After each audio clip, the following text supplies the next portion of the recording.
ことにした。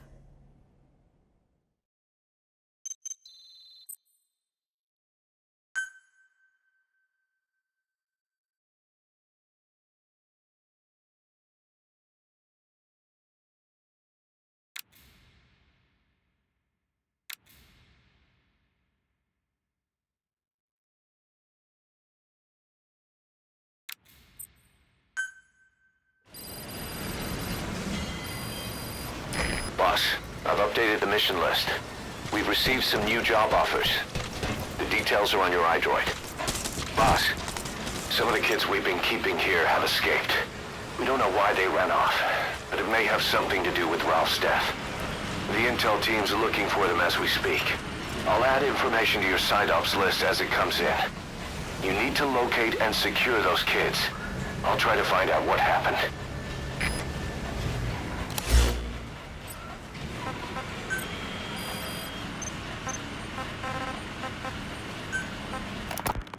The ethnic cleansing parasites as such.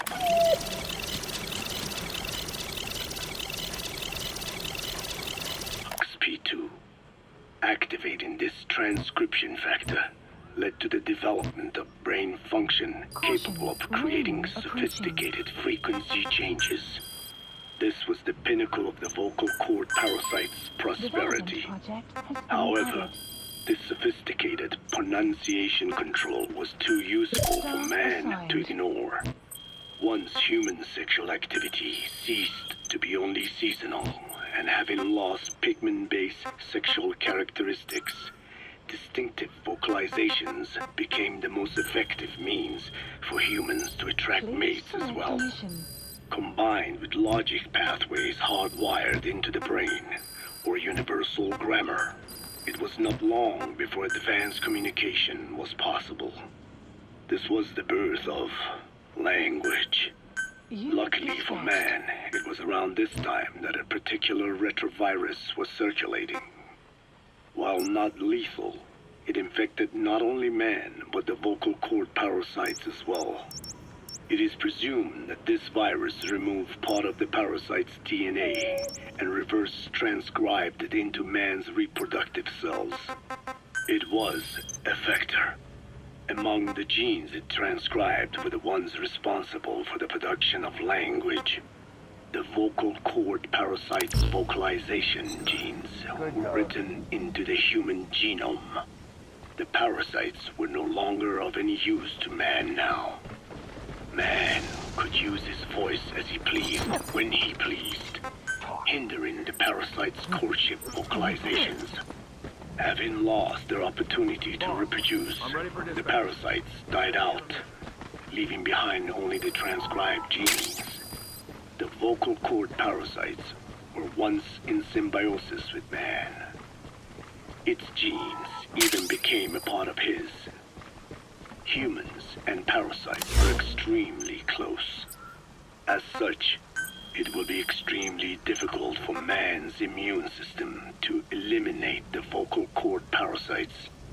Even cutting them out will be no simple matter, which is exactly why these ethnic cleansing parasites are such a formidable weapon.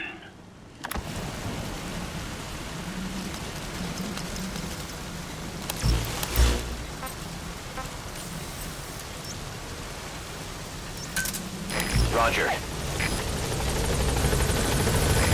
This is B-Quad. Arriving shortly at LZ.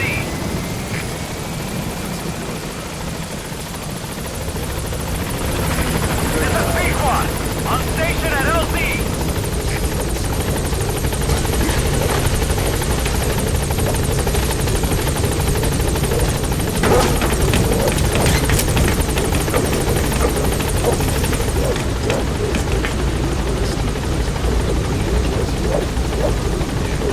Gaining altitude.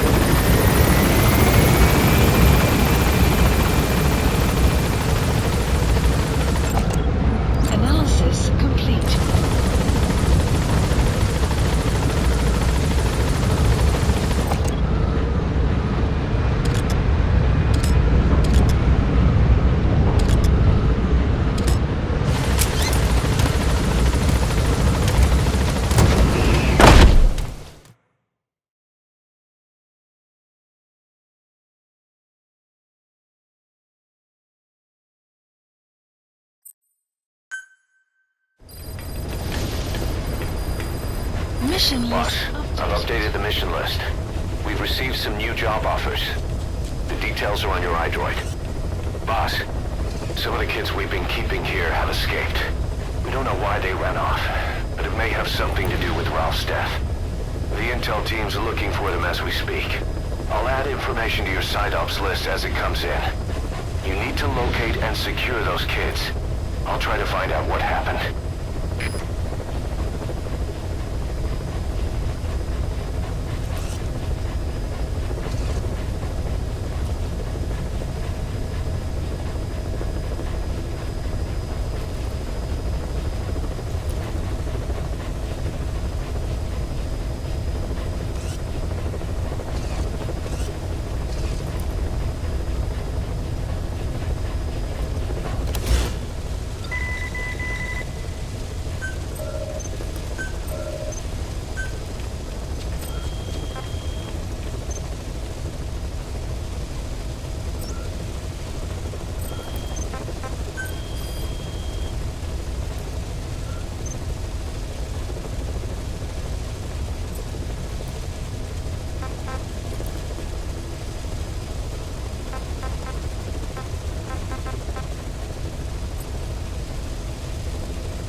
Please select a landing zone. Heading to Central Africa.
Deploying.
Updated.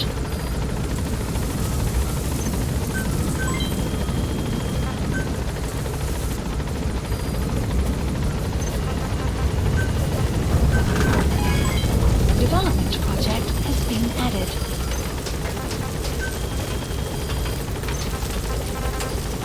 Clouds approaching.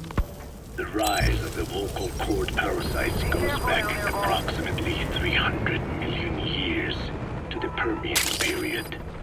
At that time, they were not even parasites, but predatory autotrophs.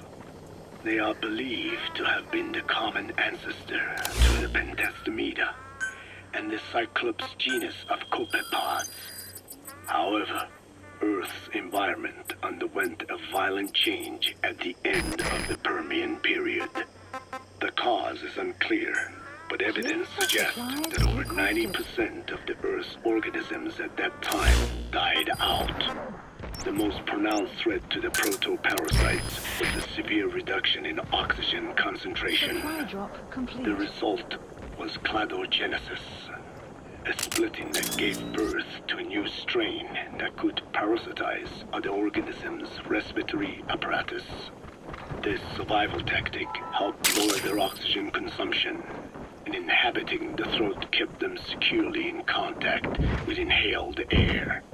The best survivors were those that parasitized the reptiles that flourished at the time. Entering the Triassic period, the reptiles evolved into dinosaurs, and the proto-parasites shared in their success. Dinosaurs developed respiratory organs called air sacs to adapt to the low oxygen environment. These in particular helped the proto-parasites thrive. But another trial awaited them. The end of the Triassic period saw another drastic change in the Earth's environment. For most parasites, the male and female take the same host. Many are, in fact, hermaphrodites. Originally, the vocal cord parasites were as well. But for any strain to ride out a severe environmental change, it must secure a steady pool of genetic diversity. Another split. Now the newest strain procreated with mates found in other hosts. And in order to increase its encounters with those mates, the new strain utilized the voice of its host. They came to inhabit the host's vocal cords. This truly was the birth of the vocal cord parasite. Boss, you need to find those kids who escaped. Fighting's still the only way of life they know. If we don't bring them back, they'll just end up getting killed. The rise of the vocal cord parasite. Environmental change. It must secure a steady pool of genetic diversity. Another split. Now the newest strain procreated with mates found in other hosts. And in order to increase its encounters with those mates, the new strain utilized the voice of its host. They came to inhabit the host's vocal cords. This truly was the birth of the vocal cord parasite. The parasites developed the host's pharynx to form resonating chambers and used them to produce sophisticated mating calls. The relatively upright posture of the dinosaurs was important in this because the crooked L-shaped pharynx was more suited to the development of resonating chambers. These developments ushered in a time of great prosperity for the parasites. But for the third time, the parasites had a major hurdle to overcome. The meteorite impact at the end of the Cretaceous period, which spelled the end of the dinosaurs. With their hosts extinct, the vocal cord parasites had no option but to find a new habitat. Birds. Boss, get down. Successors. The enemy's sniper. Stay low and crawl along the ground. That should enable you to sneak past enemies. With the perfect Analysis choice. complete. But the parasites could not survive in birds that flew at high altitudes with thinner air. So they parasitized ground-dwelling birds and altered their respiratory system for the sake of reproduction. They gave the birds the means to produce sophisticated sounds. The syrinx responsible for chirping. This is the proof that points to activation of FOXP2 in songbirds as well as humans. The Cenozoic era began with a rise in oxygen concentration, which helped mammals to evolve and increase in size. The parasites then shifted